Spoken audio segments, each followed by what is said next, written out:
Welcome, everybody, to Cinema Royale. I am Travis Hopson of PunchRunCritics.com. And on this week's show, what else could we possibly talk about? It's Barbenheimer weekend. It's Barbenheimer, right? Is that what they're calling it? It's Barbenheimer? Barbenheimer. Barbenheimer. And joining me on this episode is Cortland Jacoby, who writes for the site, of course. She actually wrote both of our reviews for these films this week. I did see both. I had to talk about them on Channel 7. Only reason is this way. I was supposed to be in San Diego, and I'm not. But I was not going to take the reviews away from her. And she did a good job. So I'm happy to have her here. Let's talk. Yes, let's talk Barbenheimer. And at the end of this, we're also going to run through our favorite 5 performances by Margot Robbie, Ryan Gosling, and Cillian Murphy. So that's what we're going to do at the end of this. So we'll hold on to that to the end. All right, let's start with Barbie. Let's start with Barbie. Okay. Let's start with Barbie. I don't know what people were expecting when this movie was first announced. There were multiple attempts to get a Barbie movie off the ground. We've talked about them plenty of times on the site. One with Anne Hathaway, another one that might have had like Amy Schumer, a bunch of different versions. And Greta Gerwig came along, and she's the one who ended up doing it and writing it along with Noah Baumbach. And I think when you got those people involved, you have to expect it to be a certain kind of movie that is not going to be a straight up Barbie movie, and it's not. I actually went and saw it again yesterday with some friends who hadn't seen it, and packed crowd. In fact, all the showings were sold out everywhere yesterday. We were lucky to get into one at like 6:00 at the Showplace Icon. Yeah, and I absolutely loved it the second time even more. I think maybe even more. Although I don't think I laughed as much the second time. I think I appreciated the movie more for what it says and what it doesn't do. Like it doesn't like it has. It's a movie with a message, but it's not a movie that forgets to be entertaining and fun. Also. Because it is definitely those things. Yes, it's entertaining and fun. I think as its target demographic as a woman in this world, I think that it definitely nails its message kind of from the jump. I also just saw it again a second time, literally a couple hours ago. I took my mom. And to see someone who, grew up with pretty much the first iteration of the Barbie dolls. She had the growing up Skipper doll. I didn't know that. She had the doll that when you move the arm, her boobs got big. Yeah. So we're talking like older Barbies. And to see somebody from that generation watch this movie and go from like holding my hand crying to absolutely keeled over in laughter, really did have, it was cool. It was just a really, really, really cool thing. And I think that it has an overall appeal that is not only appealing to different genders, but to different generations in a way that, I don't necessarily know if other IP like that is doing it. Yeah, so we're not going to get into too much of the story details here in case there's someone out there who hasn't seen it already, which based on the box office is probably not that many people. So we did 55 million domestic, 337 million worldwide. It's the highest grossing opening weekend for a female director ever. So big props to Greta Gerwig. Good luck to her in her next couple of Narnia movies that she's going to be doing, because she ain't going to be doing no Barbie sequel. I don't think she's not going to have time. I kind of hope they don't make one. I was actually discussing this with a friend of mine. I'm good with just this one, yeah. Right, but you and I both know that there will be one, whether we want there to be or not, or whether or not there should be. But the movie finds Barbie, facing kind of an existential crisis, but she is, and so is Ken. Like they're both facing an existential crisis, and it's interesting because in both cases, they're facing this crisis because of how they were designed, right? Because of what they were designed to be. In her case, she's designed to represent the best of what women can be. Basically, but reality does not reflect that. Reality on our end does not reflect that. So when that part of reality starts to bleed over into Barbie land, well, it affects her as well. And then she has to go over to the real world and figure out what the problem is and come back and fix it. And then you get Ken, played by Ryan Gosling, who was extraordinary in this movie, by the way. He's Oh, so good. so great. The Yeah. Kennedy is real in this movie, for real. He's so good. He's good, although upon second viewing, I have a brand new appreciation for Kingsley Benadir uh as his version of Ken. it's, Oh my God, yeah. it's And I wish especially that we true, had more of him as well. right? It's especially like true if you're like watching him in Secret Invasion, where he's like the villain, the scroll villain, and he's such a bad guy. And then you watch him in this, he's so timid and so everything. Not Well, quite Alan Kingsley, timid. no, not Alan Timid. I will say that Kingsley Benadir just wants to take over the world in both of these movies, like as a Ken, which we learned about later, and then also as Gravik. You just brought up Alan, played by Michael Cera, which I thought he was brilliant and perfectly used. If not, I wanted a little bit more Alan. I thought he was great. He is Ken's buddy, and he wears all the same clothes that Ken. Ken's close to Um, him. That's his thing. Ken's that's his close to thing. him too. He just wants to be close to Ken. So, yeah. Yeah, it is interesting though, because like you said, these characters are built how they're designed to be, which puts the Kens in a really interesting position, in the opening scenes of the movie, because they really only exist to be with Barbies. Like Yeah. that's really the only thing they're there for. To You serve Barbies. Yeah. Right. So what happens when that's not what they can be? Like what happens when they have to like be on their own and figure things out? There's a great scene in the movie for me when America Ferrera's character says something, and she's like, it's like the 15th century when they were exposed to smallpox and there's no defense. And when these guys learn about the patriarchy, and it just bowls them over, and they just they go full blown toxic.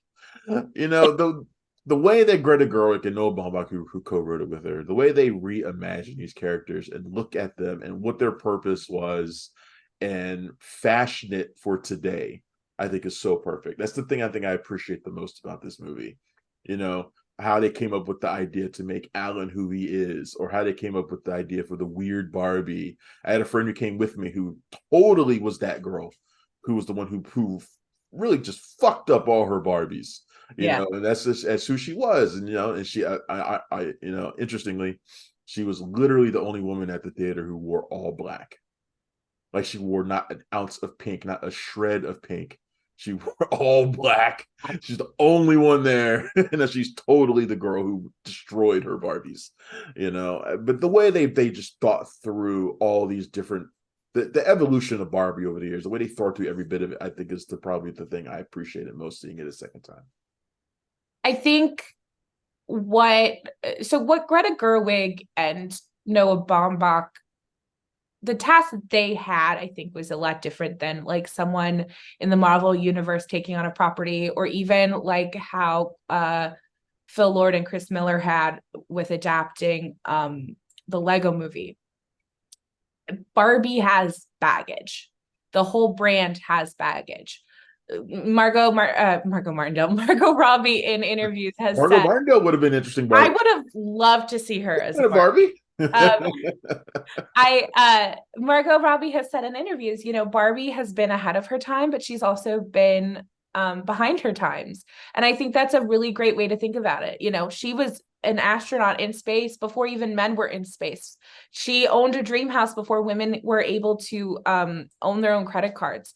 But you also have the body standards, and you have, again, a bunch of men making these decisions about a female doll, and therefore through the male gaze. So they had so much baggage, and instead of completely, pulling the wool over the audience's eyes and acting like Barbie's a great property and there's nothing wrong, they decided to embrace it and to show the weird ones, and to show, they had Sugar Daddy Ken and Magic Earring Ken, who is wearing a male sex toy. They released a Barbie doll with a male sex toy hanging around his neck, and they included that in the movie, and it's brilliant and wonderful and weird. And I think this is how you make a movie that has such a complicated history with American women, especially, and to honor not only the brand's past, but what we've been through as women with this doll. We've burned it, we've thrown it, Yeah, we've yeah, hated it. yeah. I have been the preteen at the table calling Barbie a fascist. I've been that kid too. So, but I've also been the 6-year-old, completely in my own little world, playing with Skipper and playing with, I had Beast Ken from like, Beauty and the Beast. I had Oh like God, there was a Beast Ken. Ken? I didn't There's even know that. Ken. He was the only Ken I had. Yeah. But yeah, I've been all of that. So I think it really does honor the source material and acknowledges its past in a way that I don't think any IP has. Like Marvel hasn't done that. Um, Lego, I mean, granted, not a lot of them have the same They don't amount have of. the same kind of, yeah. They don't have the same. Well, Marvel might. There's some comics might, but I think that they've done such a spectacular job, and to bring it back around to some of the performances, I think at the heart of this film you have Margot Robbie, who does such a beautiful job playing such a complicated character that could have been very, very one-sided, and it's not, and it's her performance absolutely is not.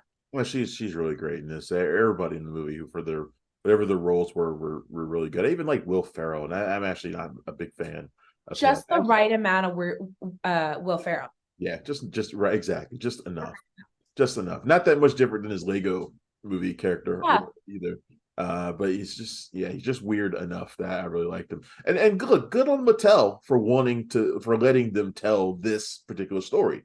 They could have told a very old fashioned typical Barbie movie like you would have seen in the straight to DVD Barbie movies that are out there. They could have told any one of those, and they didn't. They Yeah. told one that takes on the doll's history, warts and all, every bit of it, and even acknowledges the many problems of Barbie's creator.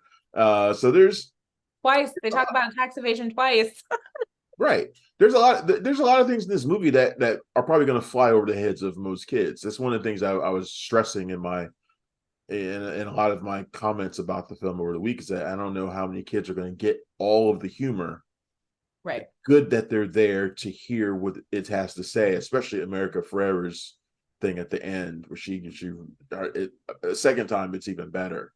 Brought a lot of people to tears in this theater I was at yesterday. Um, it's good for them to hear that, even if I think a lot of humor is going to go over their head. They're not going to understand what it means when Barbie gets called a fascist. They're not going to understand what the patriarchy means necessarily, and what the impact of it is. They're not going to understand all of that, but they're going to get a lot of it, but not everything.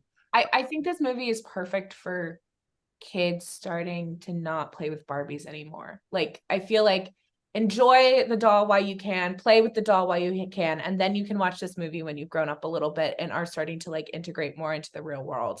And I gotta say, that's really ballsy to make like a movie about a kid's toy and its prime demographic not be children. Like, Yeah. that's really, really ballsy. And I think it's definitely paying off, as you just mentioned, in the box office numbers. So yeah, I think for me, I agree with you that the second watching that America Ferrera speech the second time hits better. We talked about this coming out of the theater, that some of the stuff in the real world didn't land as hard for us as it should. For me, and I say this in my review, America Ferrera's character, who is a human, she's not a doll, doesn't have a lot of flashback scenes. We don't know a huge amount about her life. We see a little bit, but not a lot, not enough for that speech to land as hard as it should, I think. Right. Um, There's a lot going on in the movie, though. Also, oh my God, so much. And they do. And we're left to imply a lot of this stuff for her is that she's just a regular woman dealing with the regular pressures that we can understand it, even if they're not verbalized. Right. And I think that's what they're just assuming we can get it. Yeah. So I get why they didn't do it. There's probably a scene somewhere on the floor where we do see more, and it probably not necessary. It's probably not necessary. I don't know. I felt like the first time I watched it, it didn't have the right emotionality for me. And then the second time I watched it, it did. And part of that was because I was watching it with my mom. So I think that might, I don't know. For me, I needed that that scene. But I also think too that because this movie was so heavily marketed, especially in the last 2 weeks. And yes, I work in media, so I do see a lot of trailers and movies and stuff for my job. That I feel like if I had seen less, I would have enjoyed it more. I think the marketing of this was brilliant. They focused on the stars. I think most people walking in didn't know what they were walking into. They probably did not. Almost every single person I know who's a casual moviegoer who went to go see Barbie came out of it saying the same thing. It's a lot deeper than I thought it was going to be. Yeah. It's a lot more than I thought it was going to be. I think a lot of people thought it was going to be all Barbie dream houses and dance parties, and it was just going to be celebrities doing funny things dressed as Ken and Barbie, and that's what they thought the movie was going to be. Yeah. But it's not. It's and most of those people have no idea who Greta Gerwig is anyway. They don't care. No. So they don't know like we do. Like Greta Gerwig's doing Barbie. Oh, this won't be your typical Barbie movie. We know, but your average person doesn't, and they don't care, and they just want to go in there expecting to see one thing, and they got another, and all of them were very pleasantly surprised by that. So that's a good thing. And it's rare when that sort of stuff happens where people don't get what they expect and they come out happier for it. That doesn't happen often anymore. So that's good. What did you think of the dancing and the musical numbers? The dance number at her house at the beginning is one of my favorite dance numbers. It's almost as good as the Boogie Nights mid scene dance. It's almost perfect. I love it. The dance at the end between the guys is also really good too. I think Barbie might have best song. I'm hoping it does. I'm hoping we get Ryan Gosling. See Ryan Gosling perform it live. Yeah. If we could just talk about the passion that Ryan Gosling brings to this movie, it's genius. Greta Gerwig in an interview with Rolling Stone said it was like some combination of Marlon Brando meets Gene Wilder meets John Barrymore meets John Travolta, and I think that's like completely correct with the things he was pulling from. There is so much Willy Wonka and then also a lot of Danny Zuko from Grease. And I think he just brings so much commitment and then like just unhinged enthusiasm, and I think this is exactly what the part needs. And I think he's one of the best parts of the movie, and I think he, though at times somewhat overshadows Margot Robbie, I think that like it is, it's what the movie needs at times. Well, let's be fair. After a certain point, Barbie's story becomes it's not like it's flat or anything. It's just that it's not as showy. Yes. Like it's not as showy as his is. Like he gets all the ridiculous stuff, like, oh my God, like getting obsessed with horses and giant vehicles and stupid stuff like that. And when he turns toxic, he gets all the flashy stuff. He gets to be the idiot, basically, for a lot of the movie. And her story it's just not as showy. It's more dramatic, so it's different for her. Conversation I had earlier today about this movie too. What do you think about the idea that at the end, without giving too much away about the movie, in case there are people who haven't watched it, what do you think about the idea that the Kens are arguably worse off at the end of the movie than they were at the beginning? I think they are. They might be able to. They might be better in some ways, but in terms of their position, they're worse. Well, they do have a lower circuit court position, which is something that they didn't have before. Well, they had nothing before. So, and Helen Mirren does say that one day the Kens will have as much as women do now. So, I mean, I see your point. I also think that, like, if the worst thing about Barbie Land is that the Kens are ignored, I'd much rather take that over, like, the real oppression women are facing across this world. I'm just talking about in comparison to the beginning of the movie when, it is Barbie Land. So, of course, the Barbies are the thing. They are what's important. Travis, they they figured out who they are. They learned they could be without Barbie and be okay. And I have to say, self-reliance is a great trait. So I would disagree with you. I feel like one Ken figured that out and the rest of them did not. Everybody's on a journey. They had not gone through the same journey that he did. So I don't think that Dave necessarily figured that out. But also the Barbies are in a position of knowing they are stronger and knowing that the men are less important and they seemed like they were more willing to wield that power at the end of the movie too, which makes me feel like the Kens are in a much worse position than they were at the beginning of the movie. I And mean, again, President especially Issa Rae, which I would love for Barbie, that to be a real thing. if you President Issa get Rae, Barbie 2 Ken's Revenge, I hope y'all are ready. I hope y'all are ready for it. Electric Boogaloo. I look, I think that I would actually watch it if it was starring Kingsley Ben-Adir, because I don't know if they would be able to get Margot Robbie and Ryan Gosling back. But I want Simu to come back. Also, yeah, um, I don't necessarily know if they. I don't necessarily agree with you. Actually, I think that that's why I asked the question. yeah, I don't. I think that I can see your point, but again, like what is worse and what is better is objective. To be fair, look, the guys deserve the place they're in because of what they do in the Mm-hmm. movie. Although, granted, they also didn't realize just how bad they were being. Because they To had. be fair, we're not seeing like them in front of the Barbie Supreme Court going to jail. Like, they got off kind of scot-free, and then they also got representation in the government. So, like, I would say that. I just don't want to. I just don't want to come back and find out the Kens are being treated like second-class citizens. That's not right. It's not fair.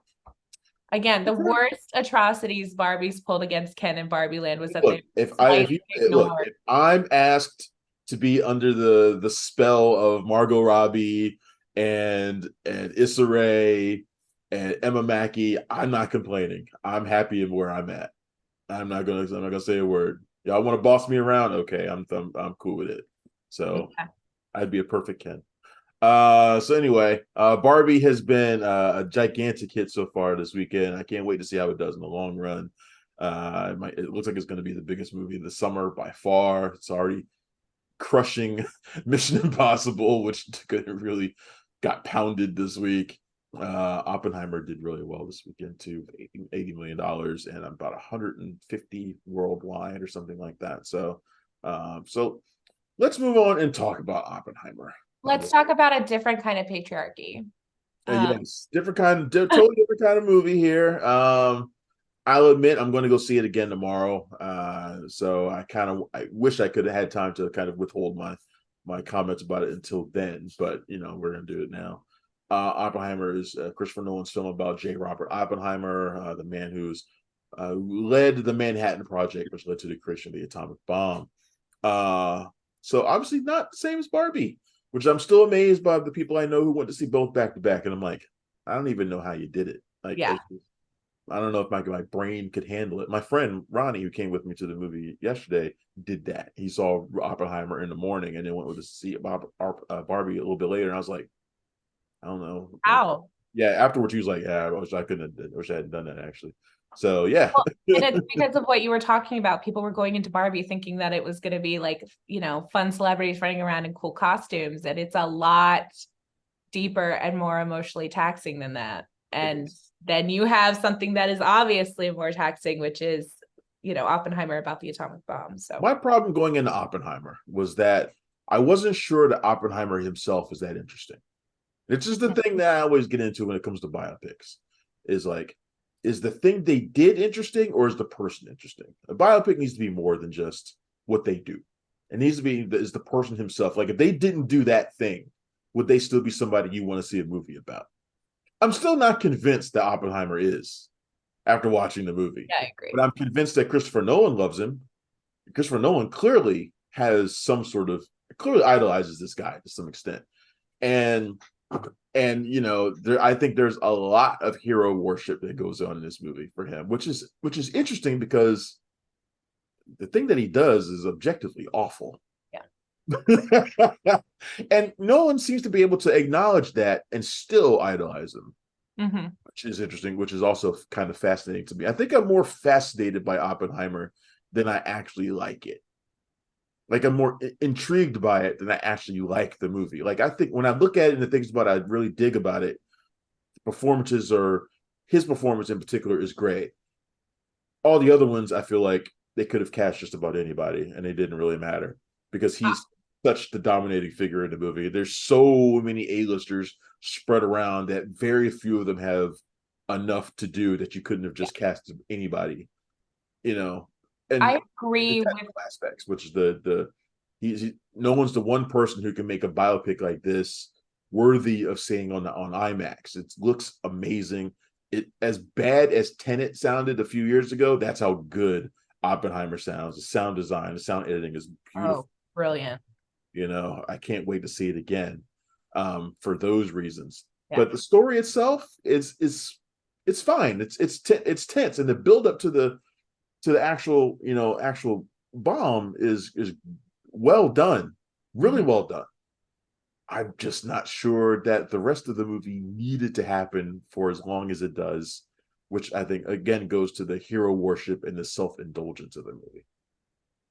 I'm going to push back about what you said about the performances. I think Robert Downey Jr. gives a pretty sneakily good He's performance. good. He's really good. Like I said, there are Strauss.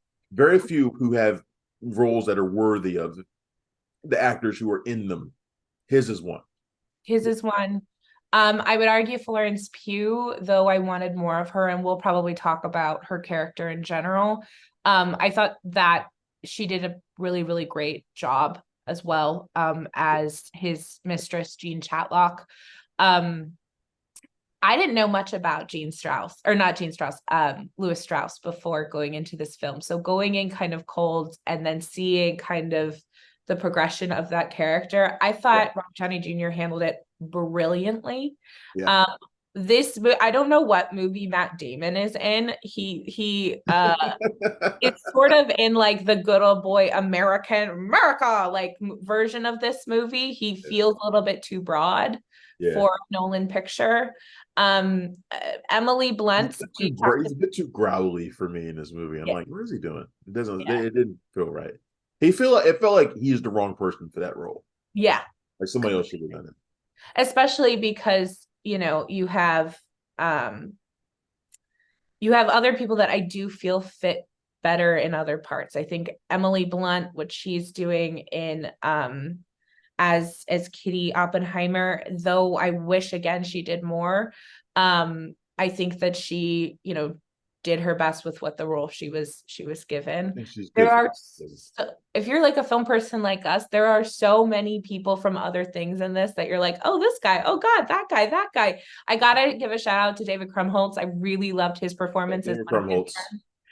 We talked about how he looked he always has that kind of old-timey professor look now, like in everything. Well, now he does, yeah. Everything he does now. He's always got those glasses, which I think are his now. Like I think those are his glasses, and he just brings them to set, like everywhere he goes. And that's what they have him wear. I would love to shout out Ludwig Göransson, who did the music in this film. There's some amazing stuff with violin. I fell in love with that soundtrack, and this sound design is brilliant as well. As you brought up, that will probably be Oscar nominated. Story going to have a ton of technical awards. Tons of I will also shout out Barbie will probably have a bunch of technical awards as well. Production design for sure for Barbie. Production, costumes, hair, song, Gosling. Anyway, fingers crossed. Story-wise with Oppenheimer, I completely agree with you that there are just parts of the story that just feel so stalled. I wanted Nolan to get to his point a lot faster, especially when probably like 60% of the way through, there is a security trial that you see throughout the whole film, but it really comes to a head at that point. And I just was like ready for that to be over. We get it. Let's move. I think that there are like no composite characters in this biopic, and while I normally hate composite characters, I was begging for it. There's too many people. Nolan knows it. Every time they talk about someone, they'll flash back to where that person was and the context of which they're talking. It's just too many.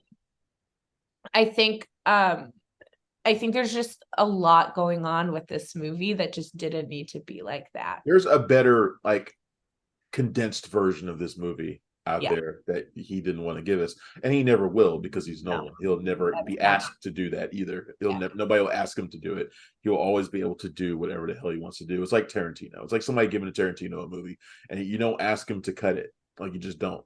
If he wants to cut it, fine, but you don't ask him to cut it. So you just get what you're gonna get. And that's what no one's going to do. And no one, and I was talking to somebody about this the other day. It's like no one is always going to give you the movie in IMAX. It doesn't matter what the movie Yeah. is. If he made a Smurfs movie tomorrow, it'd be in IMAX. It doesn't matter what it doesn't matter what he does. Yeah. So you get this movie in IMAX, and of course he makes it look brilliant. It looks incredible. Not getting anything about that. I just, like I said, I really want to see it again the second time. I just, because I wish I loved it the way that other people around me seem to love it. Like a lot of people I've talked to are really in love with Oppenheimer. And I'm like, okay, yeah, I didn't see it on first viewing. Maybe I will the second. That happens a lot.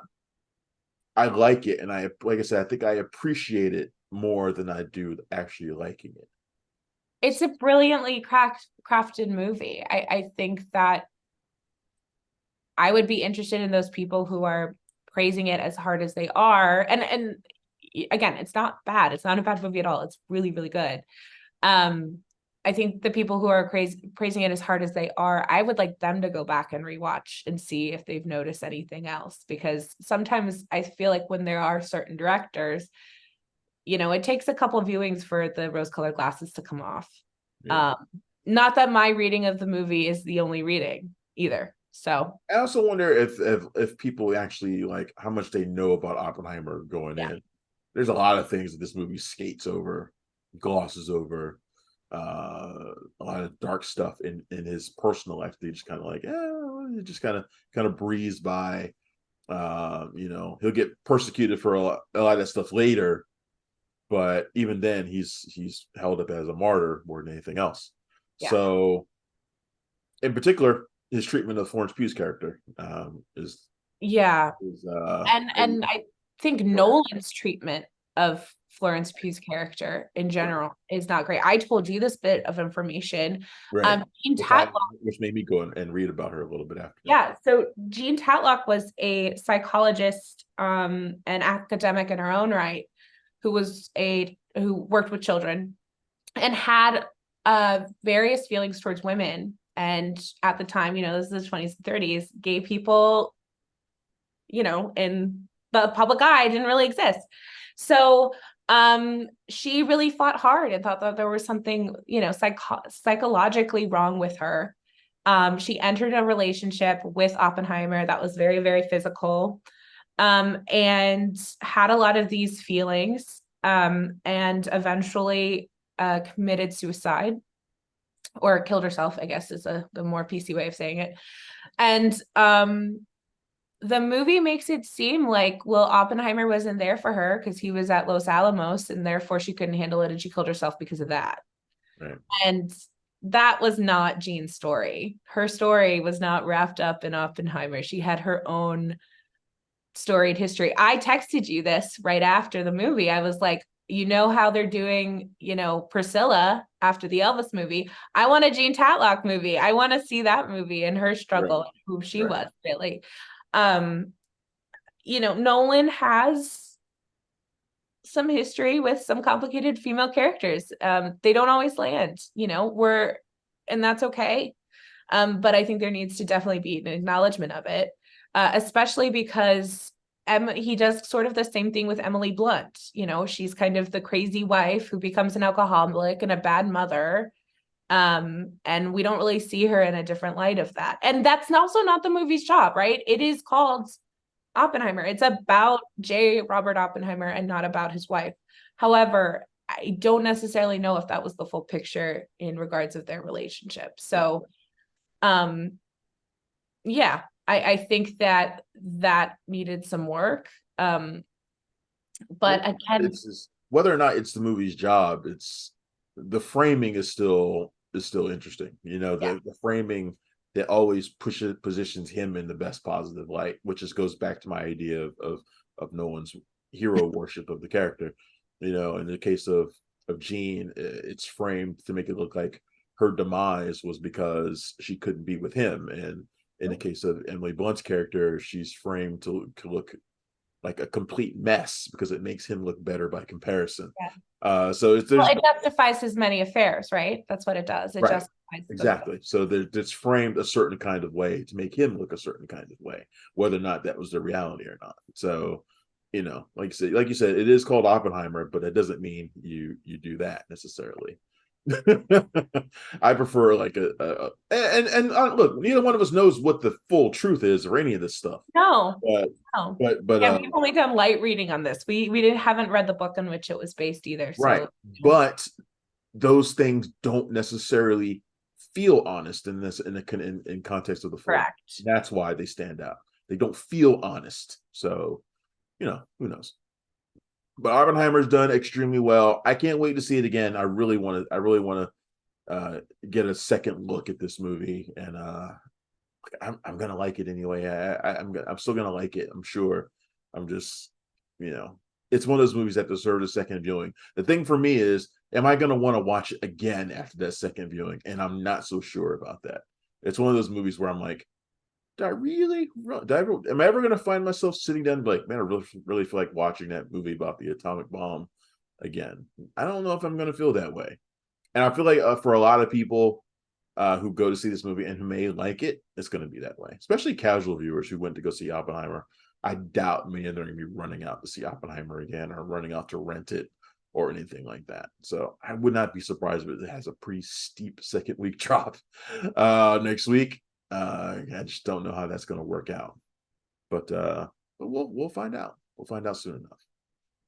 So we both recommend Barbie and Oppenheimer, but for different reasons and with different levels of enthusiasm. Let's put it that way. But they are the big movies this week, Barbie and Oppenheimer. So go and check those out. All right, in honor of these two movies, we're going to do our 5 favorite performances by Margot Robbie.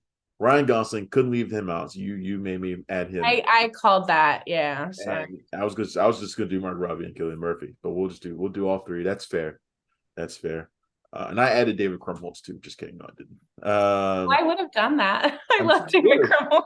I'm sure you would have. I could have done it, but no, I'm not gonna do that. So let's do this. Is fairly simple. We'll start with Margot Robbie, and I'll let you do your 5 favorite performances of her first, and then I will go next. So let's do that. Okay. Yeah. All right. Well, I'm gonna start at 5 and we'll go down. Okay.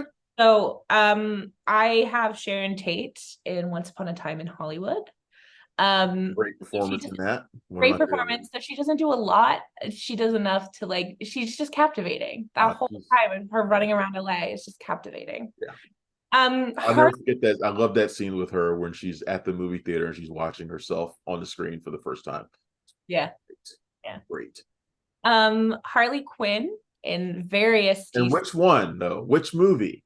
I gotta say, I like her. I know this is okay. I know this is not the popular opinion. Played the role 3 times? I really like her in The Suicide Squad with Sean Gunn. Okay. Really like Sean Gunn's adaptation of that, and I really like her character performance in that as well. I also think she's great in Birds of Prey, and she was the best part of Suicide Squad. So, good in all of them. Gotcha.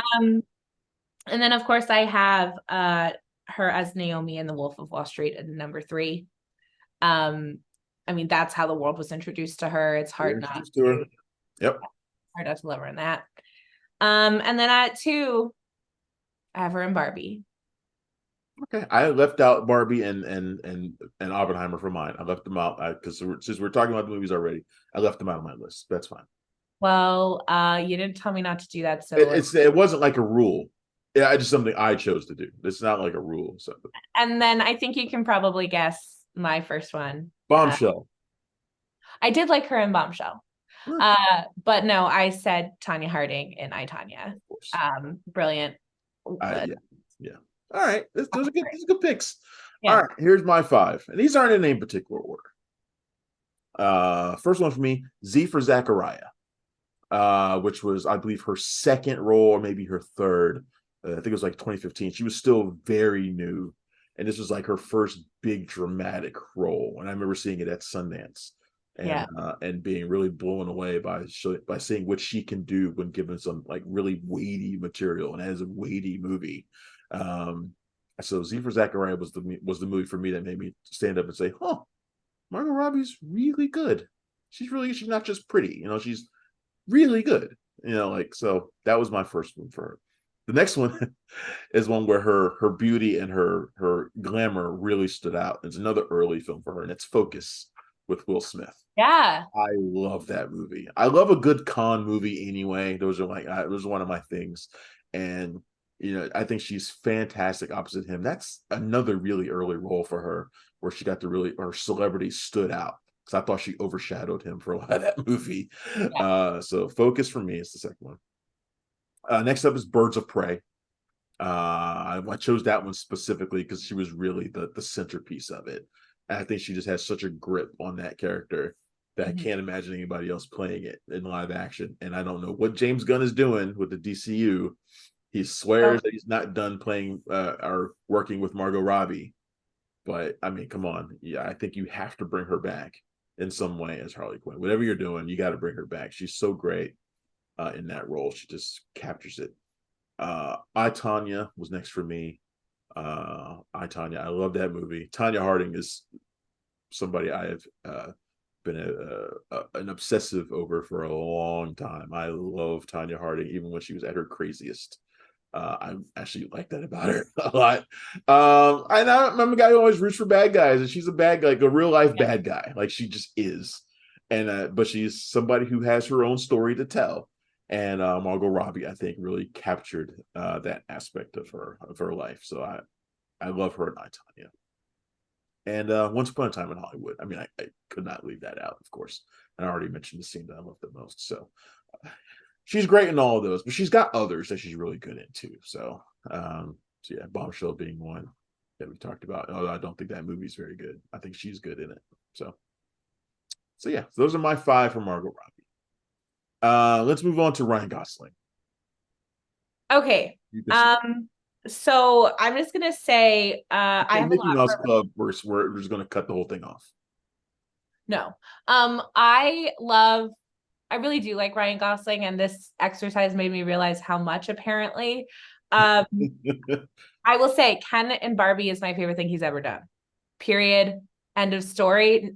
Because I have so much and you didn't include any of their performances in the movies that we're talking about today in this list, I'm gonna like just say that from the top and then go through and kind of adjust as needed. I'm How gonna many are in this list? okay, well, I will say if you haven't seen him in doing the night before Christmas on Drunk History or his SNL turn Yeah. hosting SNL, watch it. Brilliant. Lots of breaks. He does a great bit with Kate McKinnon, who's also in Barbie. He has a great bit with Adie Bryant that just goes off the rails and makes me cry laughing every time. Bryant. I recommend. Um, okay, so my first and only honorary thing on this list. Okay. And I have to say this. Uh-oh. And you're gonna roll your eyes. Lars and the Real Girl. The Gray Man. And the reason why I'm saying the Gray Man is because his character name in The Gray Man is Cortland. And I don't get a lot of people named with my name. So I put it on the list. Fine. An honorary. Fine. Even though he spells it with a U, which is the wrong way to spell it. Anyway, number 5, I have him in The Big Short. I think he's brilliant in that. Yes.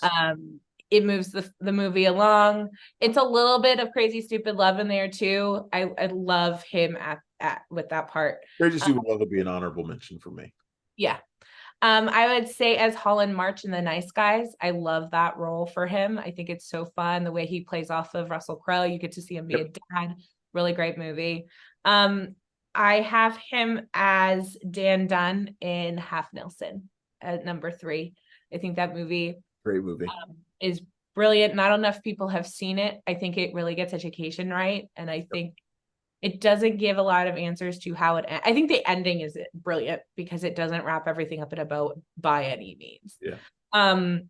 The next, you just made fun of me for number 2, Lars and the Real Girl. Freaking love that movie. Every girl in 2007 loved that hate movie. that movie. Okay. Um, you can go after yourself because it's brilliant. Next one, I will have to say, I guess this is my number one spot because I can't say Ken and Barbie. I will say You can say it. I didn't say you couldn't. I just said the I chose driver, that too. the driver and drive. Okay. All right, yeah. All right. So I got a couple of those in mind. So my first one was Drive. I just Yeah, it's so violent, but he gives it's like art house violent, and so good. he's so good in it. I wanted one of those jackets that he was wearing in that movie. I know. Every guy I knew got a leather jacket Oh, after I that. know some people who got it, who got one, and I could have bought one. At the time I couldn't afford it, but yeah, I wanted one of those jackets. He's so cool in that movie. He's so good. He makes Christina Hendricks' acting look okay. She's not a good actress. She's from My this area. Did you know that? huh? She's from this area. Did you know that? Yeah, I didn't know that. Yeah, he cast her in his directorial debut, Lost River, and she's terrible. It's not a good movie either, though. He's not a good director. At least he wasn't in that. I don't think he's directed anything else, if I can remember right. You probably won't either, based on the reviews that got. All right, next up for me, The Place Beyond the Pines. Yeah. I think it's one of the all-time great movies that too many people have never seen. It's a sprawling epic, and he's just so good in it. Riding his little motorcycle, got the little teardrop tattoo on his eye. God, I think that might be his single best performance. If I were to think about the roles that Ryan Gosling's had and think about which one, when I think about him at his all-time best, I think The Place Beyond the Pines first. It's like the role that I think defines him, and I wish more people would see it. Although I can make a solid case for the next movie, which is Blue Valentine, where he's also amazing. I think those two back to back are all-time Gosling. Mm-hmm. And he's great in Barbie, but he's doing something completely different than he's doing in those two movies. That's true. You see just how every performance he gives in those films are just heavy, and he carries it so well and so beautifully. Next up for me is The Ides of March. A good political thriller, and he's fantastic in that movie. And then The Nice Guys. I mean, I had to put Nice Guys in there. It's a fun movie that didn't get the credit it deserved when it came out. It absolutely did not. No. Which honestly is kind of a Gosling thing. Yeah. Movies not getting what credit they deserve when they come out. For him, it seems like that's a thing. It'll be interesting, 20, 30 years down the line, and we see career retrospectives from him. It's going to be it's all over the place. He's great. Right. I agree. All right. Cillian Murphy. All right. Let you start first. I have. Okay. I thought I put 6 by accident. I didn't. So I have at number 5, John/Emma from Peacock. I think what he's doing in this movie, though I don't know how politically correct it is now, but going back, it came out in 2007, or was it 2010, the same year Inception came out, both with Elliot Page. I think that this movie, he just gives 2 very different performances, swings for the fences. The movie's not perfect, but what he does in it is really, really great. And he's just so compelling in it. So highly recommend Peacock. Not a lot of people have seen that. I have. Robert Fisher in Inception. I was obsessed with Inception when I was in 10th grade. I'd be very curious to watch that movie now. Yeah. Granted, he is a smaller supporting role in that, also Nolan, but the whole movie kind of rests on his shoulders in a way. The way his character is manipulated is it's such a testament to him as an actor, because it's very hard to act through that. So I think he's great in that. I have him next as Damien in The Wind That Shakes the Barley. One of his earlier roles about the Irish Revolution. And then I have Jim from 28 Days Later, which, you can't have the best of Cillian Murphy without mentioning that movie. They're making another one. I don't know how I feel about it. Well, we'll see. They've been saying that for 20 years. It sounds like it's in the works though. Like It it sounds sounded like like it's it more sounded than like it was in the just works for 20 years too. So I'm no, but like it sounds like it's happening. And then I put Oppenheimer. I think this really is his best role. I think I think Oppenheimer's probably the best spotlight role he's had. Yeah. For me, 28 Days Later, of course, let's kick off the list with that. Got to. I think the best zombie movie of the last 30 years is not even really about zombies. Yeah. Scarecrow, Batman Begins. He's actually terrifying in that role. Scarecrow, I think, is a character that has been kind of made toothless by his animated appearances, but in Batman Begins, he's actually scary.